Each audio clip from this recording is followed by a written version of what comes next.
Well, good morning. Good morning and welcome to the worship service of the Unitarian Universalist Church in Idaho Falls. My name is Arthur Cole, today's worship associate. On this beautiful morning of this Labor Day weekend, come into this place of peace and let its silence heal your spirit. Come into this place of memory and let its history warm your soul. Come into this place of prophecy and power, and let its vision change your heart. We have a few announcements. One of them is that next weekend we have a special in-gathering service at 10:30. It's not 9:30, it's not 11:30, it's 10:30. And that will be followed by a barbecue and cakewalk. So we all invite you to join us next Sunday for our in-gathering service. Another announcement is that on Saturday, September 10th, in Freeman Park, there will be the first concert of the season of the Idaho Falls Symphony, starting at 5:30 in the band shell. Do we have any other announcements? Oh, bring your chairs, yes. It's outside. Vic, do we have any online? Okay, thank you. Please note that if you have joys, concerns, sorrows, and milestones that affected your life in the recent past, and that you would like to share with us today, you can do so by filing a little piece of paper that you find at the entrance, or if you watch us online, to let us know in the chat box.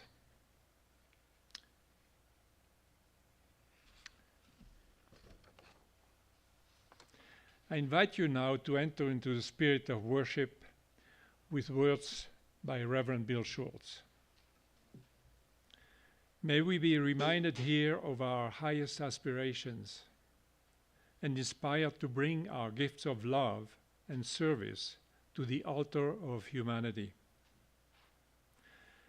May we know once again that we are not isolated beings, but connected in mystery and miracle to the universe, to this community, and to each other.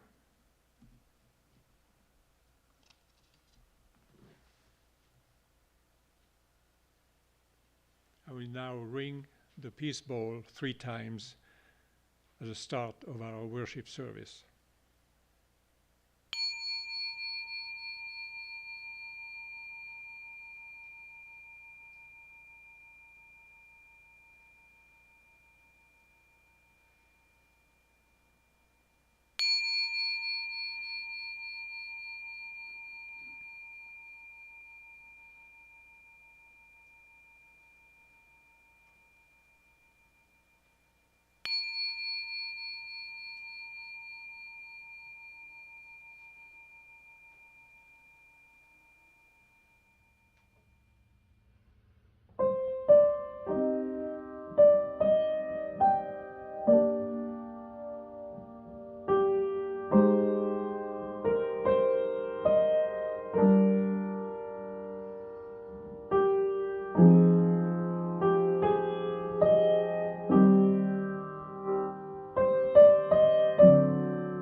Please join me in reading the Church's covenant, which is printed in your order service.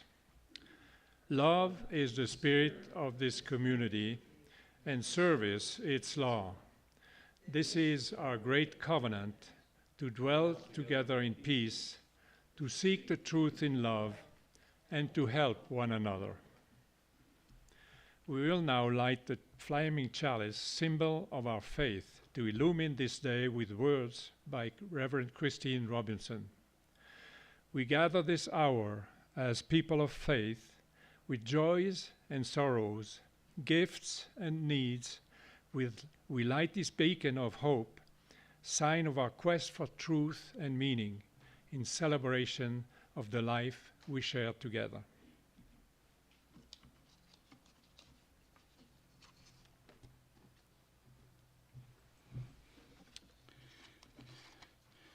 I apologize for the sound problems we're having. It's a lovely piece.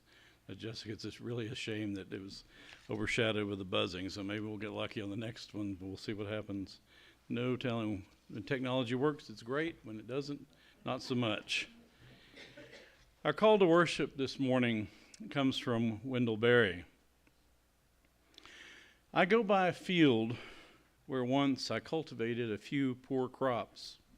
It is now covered with young trees, for the forest that belongs here has come back and reclaimed its own. And I think of all the effort I have wasted and all the time, and of how much joy I took in that failed work and how much it taught me. For in so failing, I learned something of my place, something of myself, and now I welcome back the trees. Our opening hymn is number 123, Spirit of Life.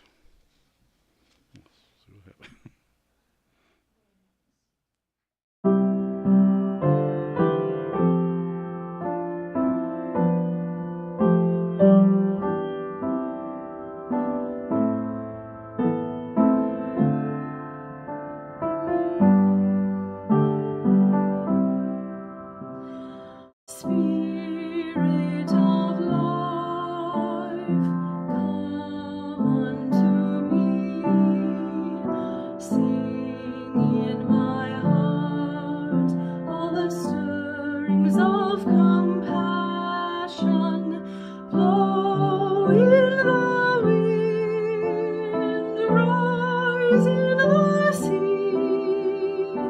move in the hand, giving life the shape of justice. Roots hold me close, wings set me free. Spirit of life, come to me, come to me. Spirit of life, come unto me. Sing in my heart all the stirrings of compassion. Blow in the wind, rise in the sea, move in the hand, giving life the shape of justice. Roots hold me close, wings set me free. Spirit of life, come to me, come to me.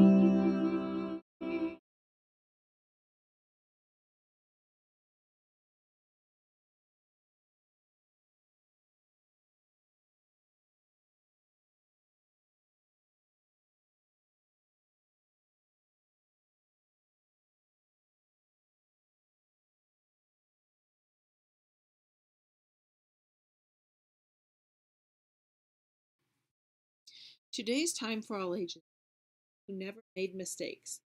Mark Pett and Gary Rubenstein, read by Leotti.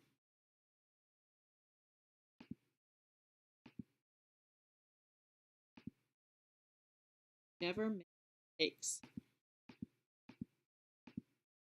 For Beatrice Bottomwell, Friday began any other day. She matched herself, and of course she put her shoes on their proper feet. She remembered to feed her hamster, Humbert, his favorite food, broccoli, and when she made a sandwich for her brother Carl's lunch, she used exactly the same amount of peanut butter as jelly. When she stepped outside to greet her fans, she didn't forget to say good morning and thank you. They asked if she made her bed. She had. They asked if she forgot to do her math homework. Nope. What about tonight's talent show, they asked. I'm ready, said Beatrice with a smile. After all, her juggling act had won 3 years in a row. Most people in town didn't even know Beatrice's name. They just called her the girl who never makes mistakes because for as long as anyone could remember, she never did. Unlike Beatrice, Carl made lots of mistakes. He ate his crayons and drew with his green beans. He danced with his hands and played the piano with his feet. Carl loved it.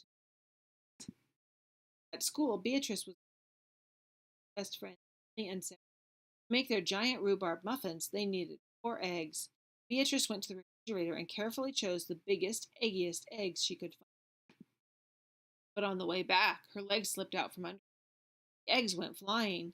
Beatrice was about to make her first mistake, but she didn't. That was close, Beatrice. Sorry, Beatrice, I dropped a piece of rhubarb. Oh, and Shanette illy. The rest of the school day, Beatrice could not stop thinking. Almost. On her way home from school, Beatrice watched Millie and Sarah ice skating in the park. Come join us, said Millie. It's fun, said Sarah. Beatrice watched them slip and slide on the front. Millie and Sarah laughed as they wobbled on the ice. No thanks, said Beatrice. Beatrice barely touched her. Everything all right, kiddo? Asked her father. I'm worried I'll mess up tonight, and everyone will be watching. Worry? You don't make mistakes, he said with a smile. Beatrice tried to smile. After supper, Beatrice got ready for the She woke Humbert. Next, she got the salt. Finally, she got water. The school auditorium was packed. Beatrice felt her stomach jumping around inside her. Beatrice waited for her juggling music to begin. That's her! That's the girl who never makes mistakes, said the woman. Oh, we know she'll be perfect, said a man. When the music started, she tossed Humbert into the air. Next, she added the salt shaker. And finally, the water balloon. Beatrice didn't miss a beat. The crowd clapped with delight. But Beatrice noticed something odd about the salt shaker. The specks falling out of it were not white. Achoo! Humbert was so surprised by his sneeze that he grabbed the water balloon with his claws. Humbert, pieces of water balloon, and the pepper rained down on top of Beatrice. For the first time in as long as anyone could remember, Beatrice made a mistake. And it was a big one. The music stopped. Beatrice didn't know what to do. Cry? Run off the stage? The crowd sat stunned. They couldn't believe that the girl who never makes mistakes made a mistake. Beatrice looked up at Humbert. He looked back at her. His hamster fur was soaked and speckled with bits of balloon. Beatrice let out a giggle. The giggle grew into a chuckle, and the chuckle became a laugh. The people in the crowd looked at each other and then back at Beatrice. They began to giggle, then chuckle, then, finally, roar with laughter. Beatrice and the audience laughed until they couldn't remember why they were laughing. That night, Beatrice slept better than she ever had. In the morning, no fans greeted Beatrice. When she got dressed, Beatrice, for no reason at all, put a polka dot sock on one foot and a plaid sock on the other. Beatrice and Carl made sandwiches. This time they put the peanut butter and jelly on the outside. They called it an inside-out PB&J. Lunch was messy and delicious. Later, Beatrice found Millie and Sarah skating in the park. They fell a lot and laughed. Now people no longer call her the girl who never makes mistakes. They just call her Beatrice. The end.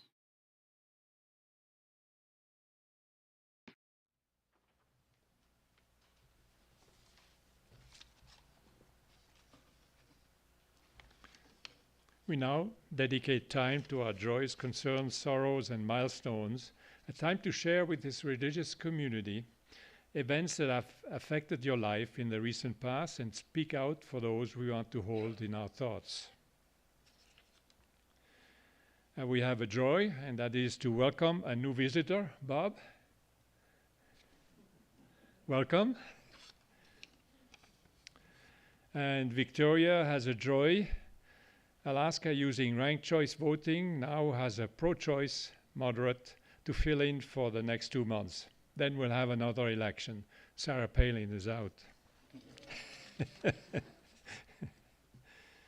Okay. Okay. And we'll light one last candle to lift up these joys and concerns, as well as the ones that remain in the silence of our hearts.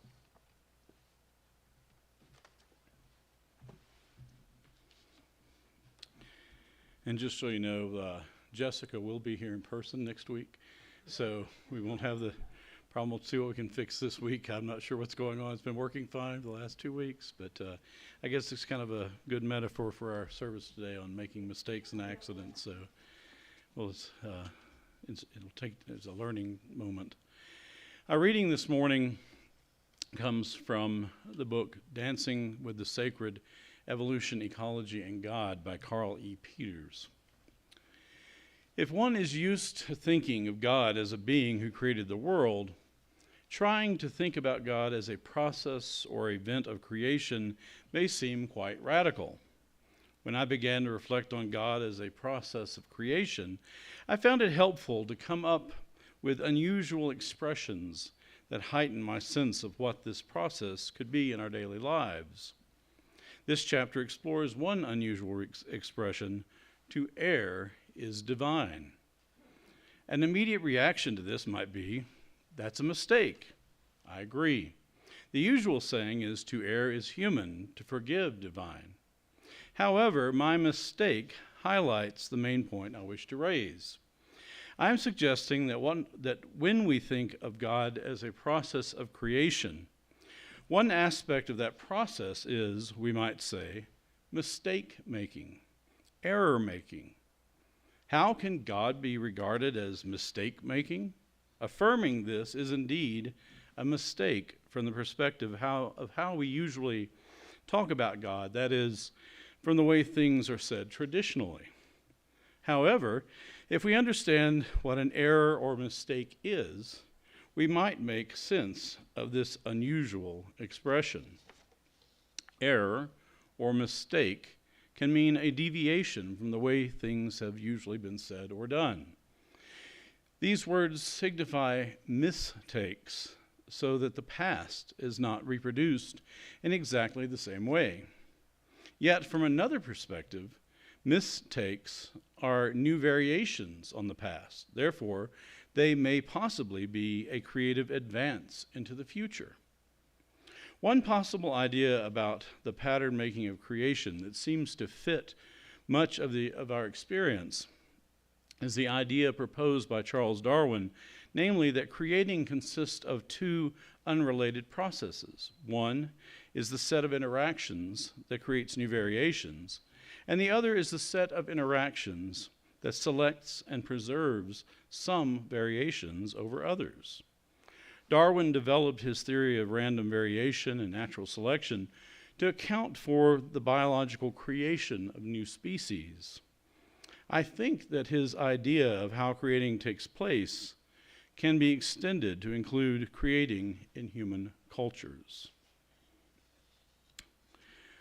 Well, now for words you haven't heard since spring of 2000.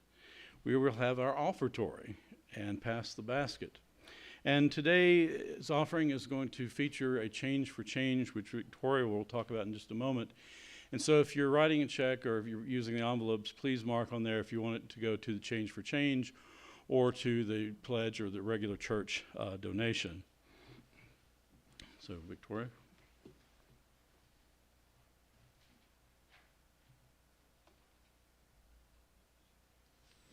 I have new glasses and they make me goofier than ever. but I'm learning to deal with them. I need to have them. Before I talk about the offertory, we do ask people sign up for the barbecue, and we'll leave a little list over there just for little side dishes. This first Sunday, we return, as Reverend Kevin said, to our pre-COVID practice of change for change. And the offertory baskets today will make the rounds. Some people will give their pledge to the church in that basket, and you might also put an additional donation to an organization that supports our values. This Sunday's donation will go to Hospice of Idaho Falls in honor of Marilyn Watts. Marilyn was a longtime member of our Unitarian Church and a dedicated proponent of hospice. Marilyn was a nurse who traveled to Sitka, Alaska, fabulous fishing, to work at the Mount Edgecombe Native Hospital. In Sitka, she met Steve Watts, who trolled, not trawled, for salmon in the Sitka area. They left Sitka and settled in Idaho Falls, and she nursed for many years, and we honor her work and determination to make Idaho Falls a better place to live and to give us hospice care.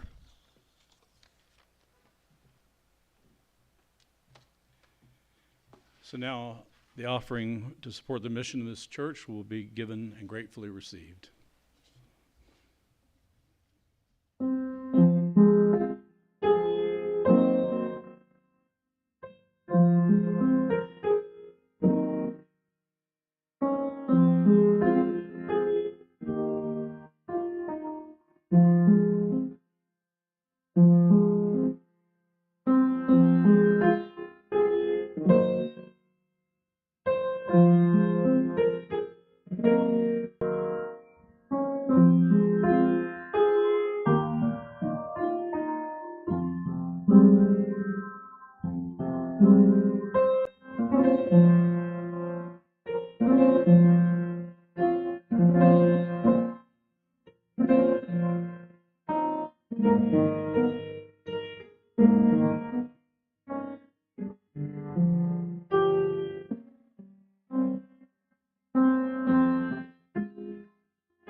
That was painful to listen to, unfortunately.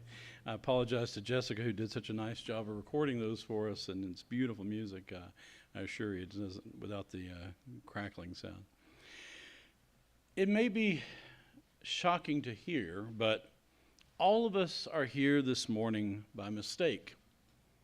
And I don't mean that we got the time wrong for the worship service or something trivial like that.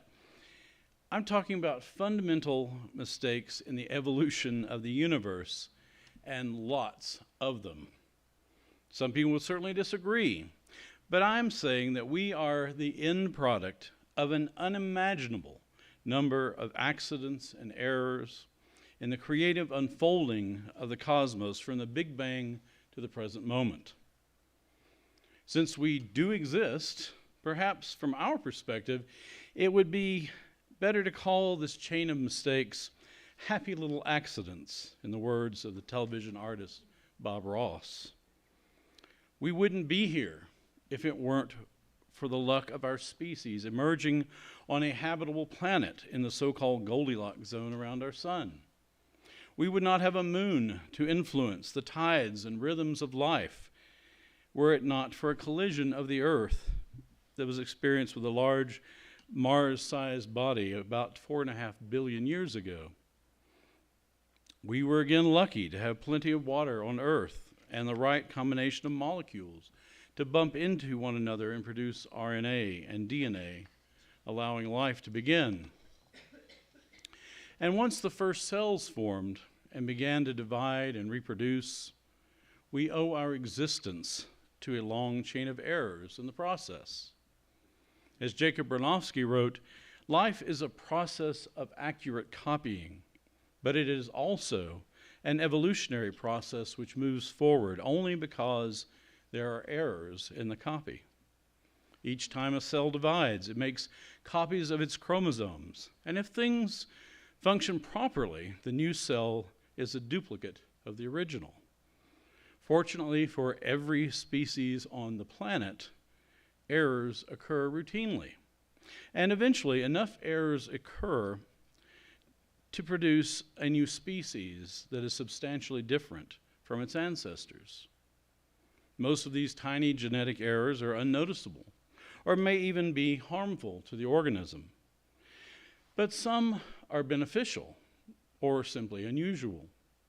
Researchers have recently discovered, for example, that the genes responsible for the growth of deer antlers include 8 genes that are associated with bone cancer and the growth of tumors. Some ancient ancestor of modern antlered creatures developed a bony crest on its head that did not continue to develop into bone cancer due to other genes and that controlled it. And so now antlers have become essential to the reproductive success and defense of their descendants. As Carl Peters described in our reading this morning, it is a dance between the processes that create variations and the processes of selection to determine the winners and losers in the evolutionary race. It is hard for us to fathom how many billions of genetic mistakes were necessary for us to exist at all. And when you consider the mass extinction events in Earth's history that could have ended all life on occasion, it is truly remarkable that we are alive to entertain such thoughts this morning. So it is probably good for us to pause for a moment and give thanks to all the mistakes, accidents, and sheer luck to which we owe everything. Some may see the hand of providence in all of this, or maybe just some inevitable omega point in the direction of human evolution or consciousness. But I think it is okay if we simply celebrate the beautiful current state of the cosmos and all the happy little accidents that got us here. I also think it demonstrates to us that accidents happen and mistakes are made, but that is simply how creativity often works. That nobody, even nature herself, is perfect, and that is actually a good thing. Carl Peters also suggests that this process of creativity by novel variation and selection extends beyond biological evolution to human cultures. And I think a case can be made. Sometimes an innovation in human culture, such as the invention of writing, has an enormous evolutionary impact on human history, sending out waves of creativity that propagate through the ages. But history is also a tale of good ideas gone awry and creativity that didn't pan out. Monuments that sometimes bear witness to the proverb, "If at first you don't succeed, try again." Thomas Edison, for example, famously bragged about his numerous failed attempts to invent the light bulb before succeeding, saying, "I haven't failed, I have just found 10,000 that don't work." Persistence in the face of failure doesn't always work out, but sometimes it does. But even as we acknowledge our remarkable human capacity to innovate and conceive of new ideas and technology, It is also true that many of the greatest inventions and discoveries in human history have been the results of happy accidents. Here are two famous examples, and I'm now quoting from an article on the X Prize website. Radioactivity.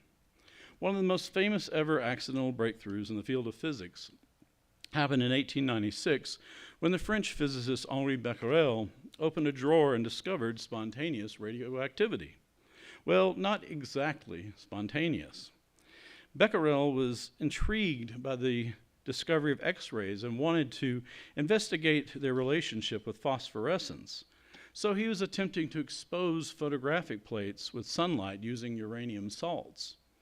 The experiment didn't work because it was overcast outside. So he left the uranium in a drawer on top of the photographic plates with wooden crosses between them. When he later developed the plates, he realized that the crosses showed up, meaning that the uranium was exposing them. Becquerel's student, Marie Curie, named this radioactivity. And in 1903, Becquerel was awarded half of the Nobel Prize for physics, while the other half went to Pierre and Marie Curie for their study of Becquerel radiation. Penicillin. In 1928, Sir Alexander Fleming discovered penicillin by accident. He came back from vacation to find mold growing in a petri dish of Staphylococcus bacterial cultures. Noticing that the bacterial colonies would not grow near the mold, he wondered what was happening. After isolating the mold and conducting some tests, Fleming realized that it inhibited bacterial growth. By 1942, penicillin, as it was now known, was mass-produced as medicine. And of course, we could name many other examples of happy scientific accidents, from superglue to Post-it notes to the discovery of the cosmic background radiation that produced the first evidence of the Big Bang. We could also list examples from many other fields, especially the arts. What is common to most of these stories is the importance of recognizing an accidental discovery for what it is and following through to see where it might lead. The creativity of the universe can manifest itself in some remarkable and mysterious ways if we are paying attention. Sometimes the creative process is even the result of intentional mistakes, and this is a point that Carl Peters highlights in his book. Einstein, for example, developed his theories of relativity by intentionally deciding to ignore classical physics and assume that the velocity of light was a constant and not additive. And just think of the ways the poets intentionally alter words and their traditional usage in unique ways to evoke feelings. There are so many examples from Shakespeare alone that the English language would never be the same. In the religious world, almost every new idea that emerged was considered a mistake against the status quo in the beginning. But given time, some ended up as unquestioned orthodoxy, even the new standard by which to judge the errors of those who came after. One God or many gods, new gods or old gods, new rituals and sacred texts versus the faith handed down through generations. The human spiritual journey has left a trail littered with the bones of martyrs who were found to be in error by pious authorities. Like the many species in our evolutionary family tree without whom we would not exist, we owe a debt of gratitude to a host of martyrs who made it possible for us to be the modern heretics that we are. And this brings up an important point about mistakes and accidents. I have talked mostly about happy accidents so far, but many of the mistakes and accidents humans make are obviously anything but happy. And many cause real harm and suffering and even death to ourselves or to others. And except for those who are suffering from the delusion of infallibility, most of us can immediately recall mistakes we've made that we wish we could undo. It is human nature to have regrets about our actions and decisions, and we may ruminate about them more than is healthy at times. It can be hard to imagine any good that can come from some of our missteps, but at a minimum, such experiences are teaching moments for us. Our species has evolved to become co-creators with the cosmic forces that shape our world. And sometimes even harmful mistakes can turn out to be a source of future good. We judge our own failures and even the great moral failures of human history, and we hopefully learn not to repeat them. But we sometimes do. To err is human, after all. But let us be gentle with ourselves as we come to appreciate our role in the great unfolding creativity of the universe. Most of the mistakes we make are trivial in the grand scheme of things, even though they may cause us great distress for a while. Some may even turn out to be happy accidents. What we can be certain of is that we will continue to make mistakes, and accidents will continue to happen.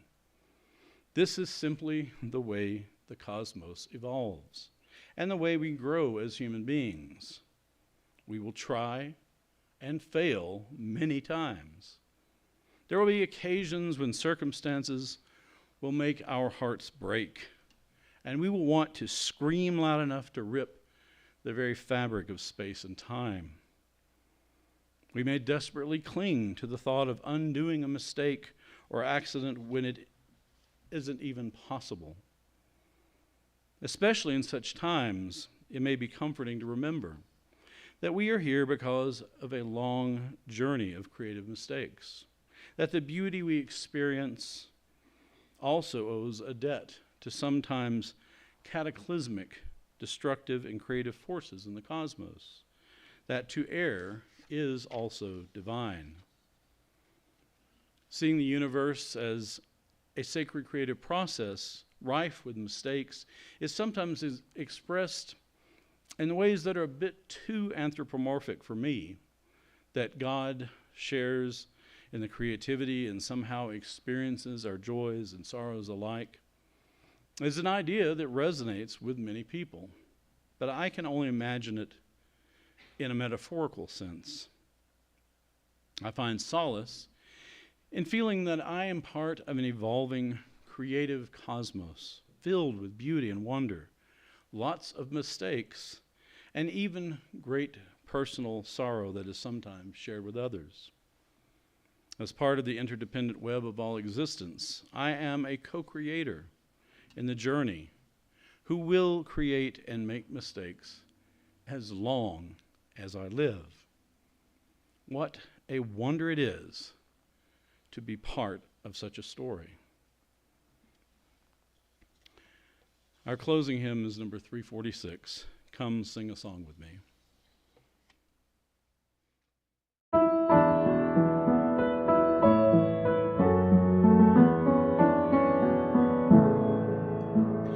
Come sing a song with me. Come sing a song with me.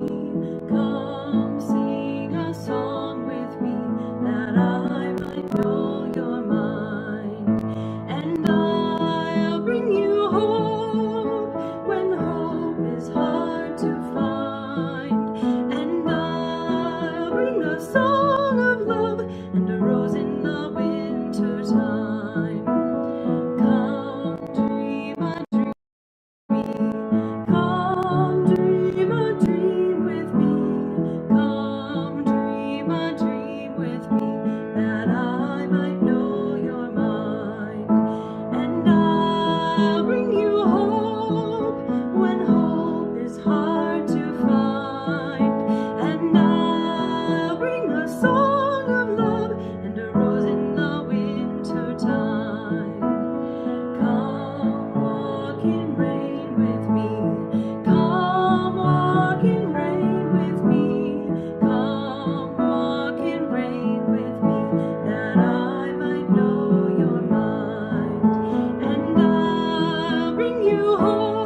spoiler alert, next Sunday we plan to return to congregational singing again. So we're going to be back to pre-COVID times and hopefully not have a spike this winter. And I would urge everyone to get the new vaccine booster if you get a chance, because it's supposed to be better against the Omicron variant. And don't forget to ask about a flu shot while you're there too. So it's going to get to be a routine thing, I think.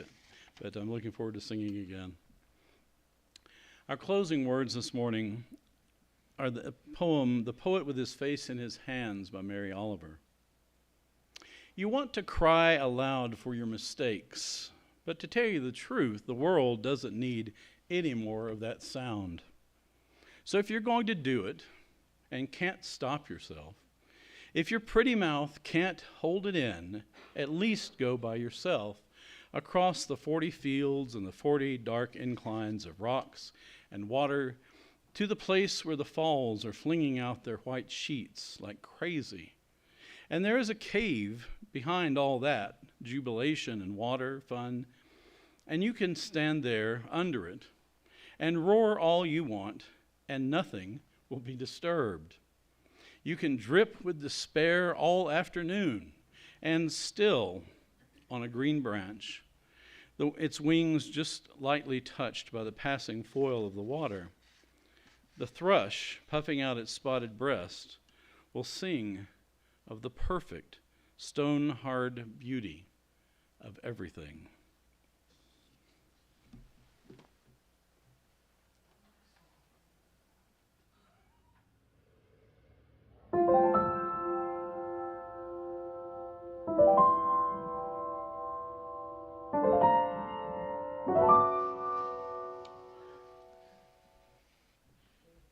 Fine.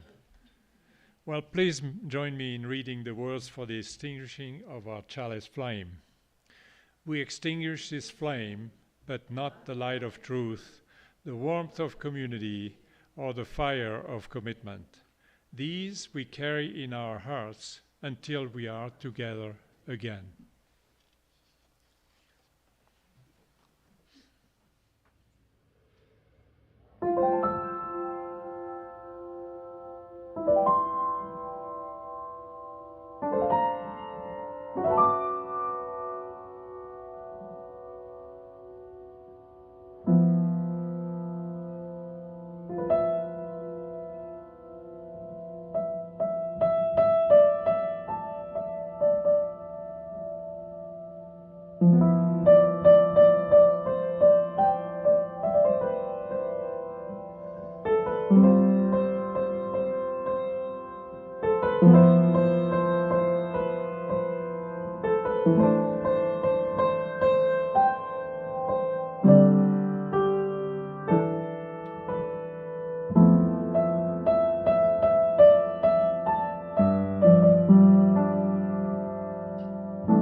Thank you.